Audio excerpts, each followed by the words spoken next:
presentation on the day.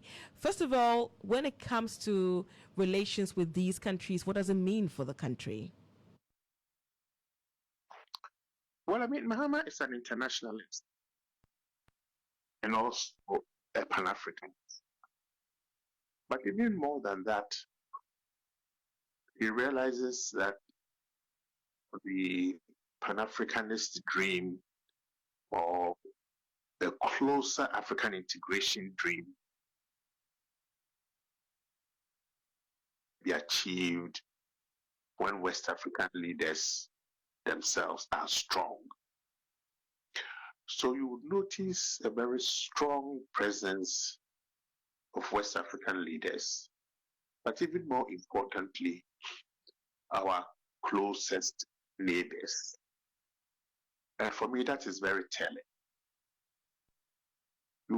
Because we all know that in the last couple of years, Ghana's disastrous foreign policy, when we led ECOWAS, that saw all kinds of coup d'etats and attempted coup d'etats, has actually undermined ECOWAS integration project to the extent that 3 member states have decided to leave the organization. So having their representatives in Accra, for me, symbolizes a potential opening, but also a recognition that with much more informed leadership, we will be able to bring the ECOWAS integration project back on track as part of a larger Pan-Africanist international relations. Now, it's interesting the point you make on this particular aspect, especially for the 3 countries that have, they've indicated their decision to exit ECOWAS. And as we do understand it, they are officially exiting by the 29th of January, but then they've agreed to a 6-month grace period within which ECOWAS is hoping to make some last attempt as well to have them rescind their decision. Now, having them present here, especially the leader for Burkina Faso, who seemed to enjoy a lot of support, because when he approached the days to the president, he got a loud cheer from the crowd that was there. I mean, having him there and other representatives from these 3 countries in question, does it give any indication at all with regard to the work ECOWAS is going to be doing in quest to have these countries return to the bloc? Now, let me be very blunt.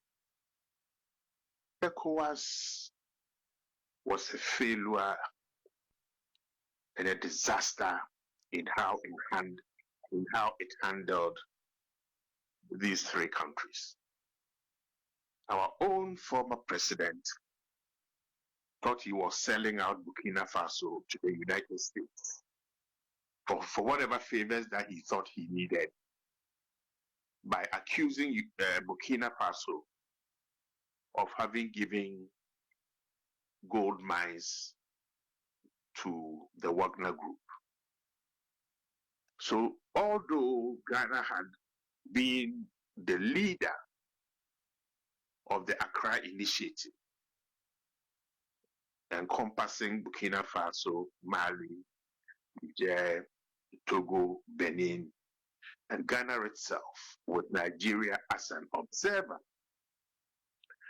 that treacherous behavior by Ghana undermined the whole Accra Initiative endeavor, bringing mistrust, suspicion, and a lot of disappointment also.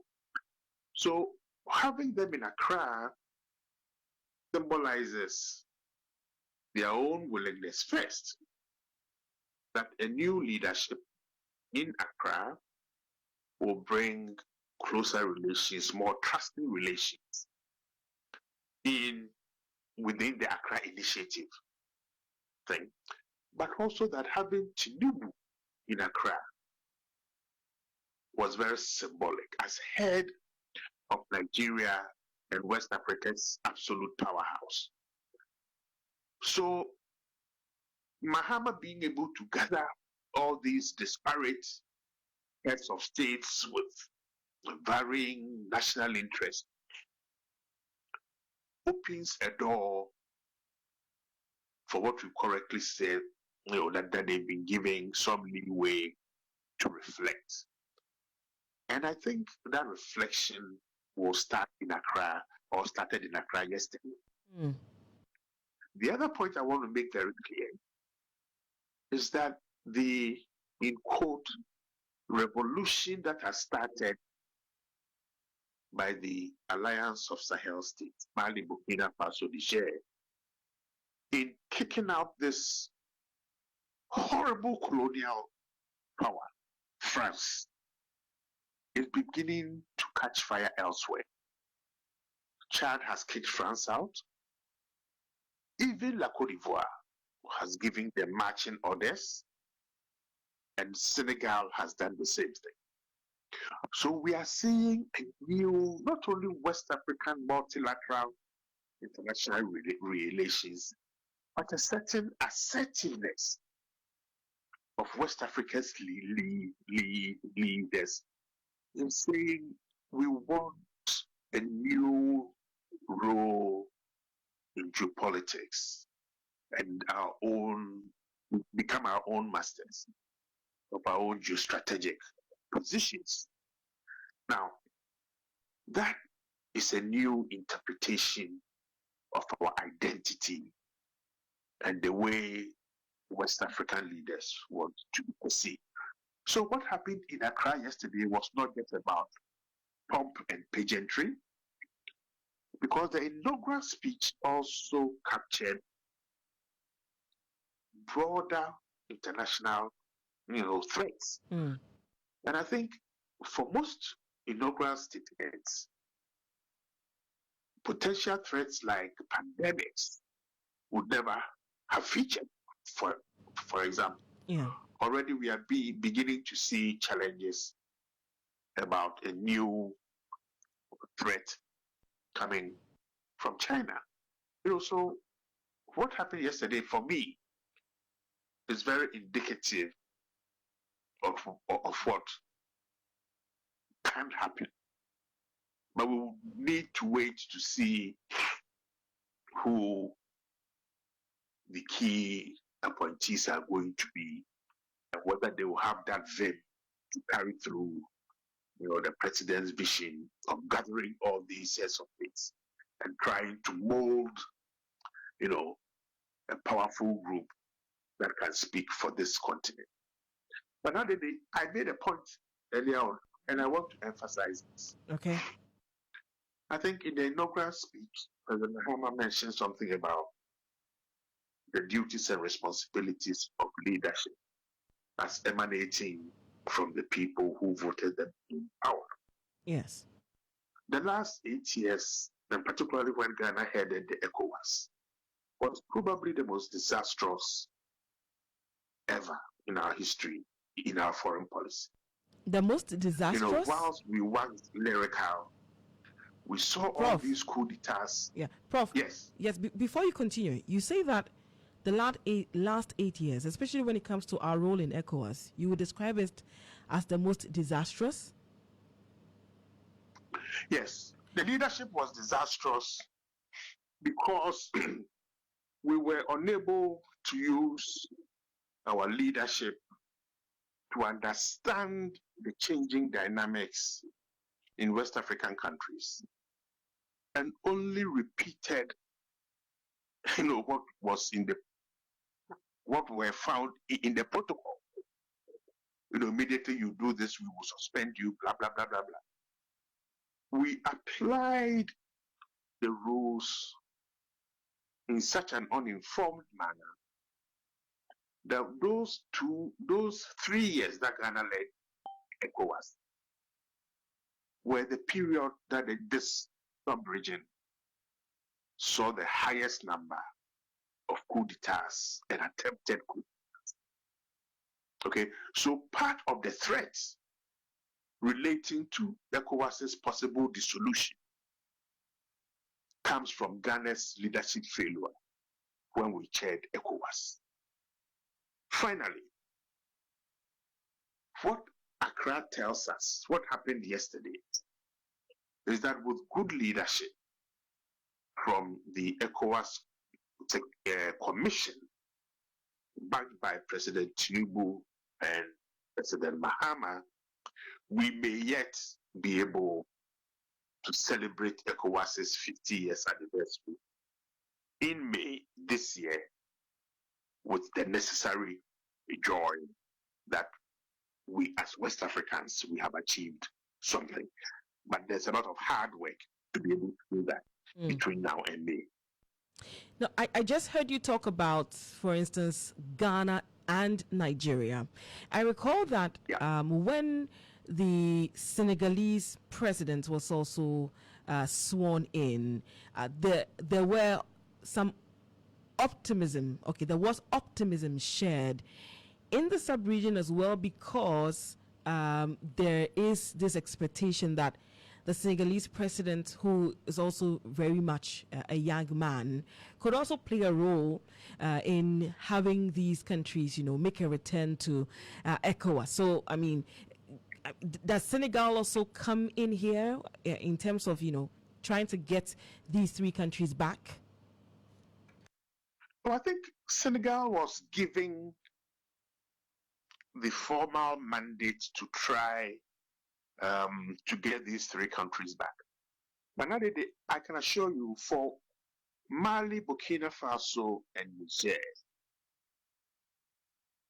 any country that led that charge but still had French troops stationed on their territory throwing their weight about was not going to succeed. Our previous administration was also seen as particularly close to France. And then after the debacle in the United States trying to sell Burkina Faso out, that trust broke down totally. So with what Senegal has done, or the indications that France must leave, and John Mahama's previous history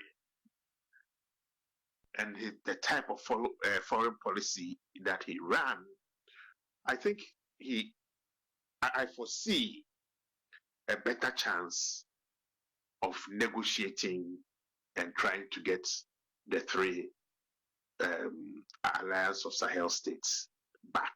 But it's going to be difficult, very difficult, because we have three leaders in those countries who have decided to forge a particular path because they also felt that in their fight against extremists, ECOWAS was not there to support them. So the ECOWAS president was also in Accra yesterday. Yes. So I suspect that some interesting conversations and whispers would definitely have taken place. And I think, and this is where whoever is appointed as our foreign minister in the next couple of days, because the president, in his 120 days social contract with Ghanaians, has promised to appoint his cabinet in 14 days. So within the next 14 days or so, let's see who becomes the foreign minister.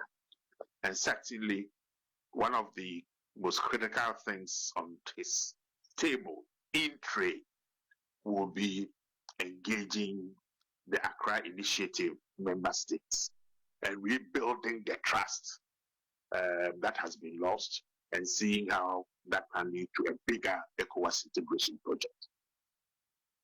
Now, let me pick your brain on, one of the issues that have come up in the aftermath of the ceremony. You saw Ibrahim Traore when he mounted the podium to interact with President John Mahama, and a photo of him, has him with his sidearm firmly, fixed on his waist. there are people who have talked about it and said that this is a serious security breach and should not have been allowed to happen, that someone is going to meet the president and has, an arm, fixed on him while he interacts with the president. What is your assessment of that? And do you consider it a security breach as well, tapping in from your insight? Well, it is not usual protocol for a head of state to bear a cider when other heads of states are present. Normally, when a head of state travels with a security protocol, they bear their guns, but they are left on the plane with the belief that the host country will provide maximum security. So what happened in Accra yesterday, and I've seen all kinds of things on social media, was actually uncalled for. That, I think, was a breach of protocol, and quite a number of the heads of states who were present and the other dignitaries might wonder about what they were seeing and whether they were seeing correctly. That should not happen again. I mean, under circumstances, should that have been allowed? The argument that this is a part of his uniform, no, does not fly at all. This was a major break of protocol, particularly when other heads of states were present and our own newly installed president was being greeted. That ought not to have taken place. There are those who have said that they see it as a display of trust.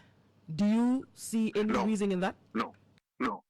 I think people should, honesty and integrity in the way we work must cut both ways.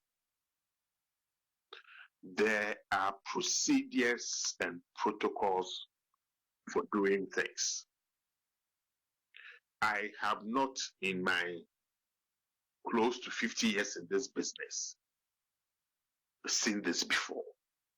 And I think people should accept, if they thought it could be done, or there was a mistake in insisting that this was wrong. I think people should not look for excuses about this. This is a government that seeks to reset the way our country behaves and thinks. And that reset begins by accepting when we've made mistakes or there have been oversights. If this visiting head of state felt that he could not, had his sidearm been taken or left on his plane, and he felt threatened, he could have asked to be hemmed in by 6 Ghanaian highly trained officers so he will feel secure. And I think there can be no excuse for this mistake. And I think people should also stop trying to find explanations as to why there can't and there shouldn't be any explanations about this mistake. But aside the international relations aspect and then the security element, among others, I'll ask my last question on that, and then I'll ask about your general assessment of the speech overall as an inaugural address. With regard to security, the president talked about the need for the sub-region to collaborate to make the place safe. You mentioned his reference to pandemics, among others. This call a right one in relation to collaborating to make the sub-region and the continent at large safer for all of us? Well, I think collaboration is key. In the speech, he gave some figures and statistics about how the GDP of the G7 or G8 countries have changed, and that's relating to the BRICS countries. And at the end, I think he poses a rhetorical question in the speech about what does this mean for Africa? And he realizes that the best way out of this is partnership. And I want to go back to President Tinubu's speech. Mm-hmm. President Tinubu's speech went beyond the usual diplomatic flourish. And I felt there was a personal touch to it when he said something like, Mm-hmm. he's going to work with John all the way, Yeah, says I'll or with support you. President Mahama all the way. And I felt there were multiple meanings in that statement. Because when we read about the potential energy crisis that is looming ahead of us and all the difficulty, the only country that Ghana can trust, that Ghana can just go to and say, we are desperate, help us, and that country will help us, is Nigeria. So President Mahama recognizes this need for collaboration, partnership, and engagement, robust engagement. But he cannot do it alone. He needs a savvy foreign minister. He needs a smart foreign ministry. He needs officials who understand the changes that are happening. Officials who will not sing his praises, but be able to tell him, look, Mr. President, this is it. So that we can begin the process of resetting not only our foreign policy, but also our defense policy and how we perceive ourselves as Ghanaians in this globalized world. Very important. Now, your general assessment of the address and the various aspects he touched on, I think you've responded to a good part of it, which is the security and the collaboration as well. But in general, what is your assessment of the inaugural address? I think the speech as a whole was well crafted. I like the personal touches to the speech. The extent of the warmth that he to the outgoing president, but also importantly, yeah, but also importantly that there's a recognition, about the youth, and then he listed the 4 key things that were his priorities. If there's going to be any sense of what was left out, I think the environmental crisis that we are facing with respect to galamsey or artisanal small scale mining ought to have had a mention.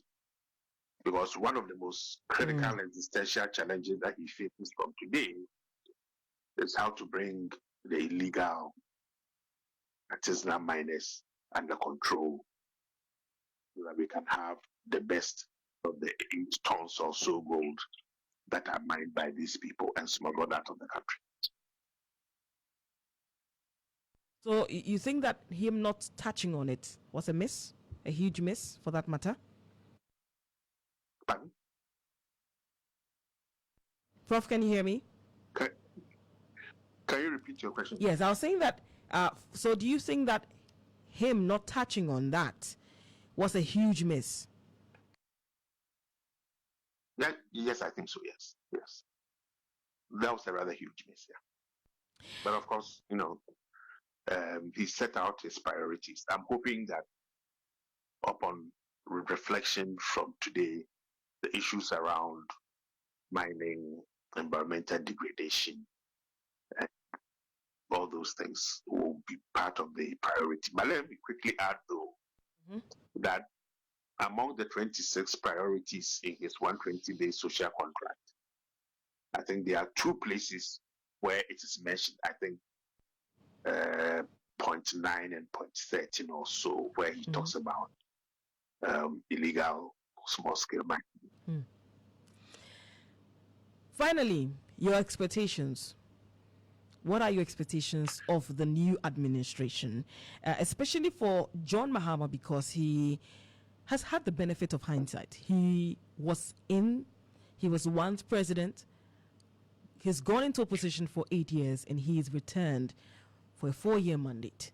What do you expect of him? I don't have any expectations of anybody. No. I mean, it's true. We should all contribute. It is not on President Mahama's responsibility. Well, it is as president, guide us, to shape us, and to drive us in particular ways.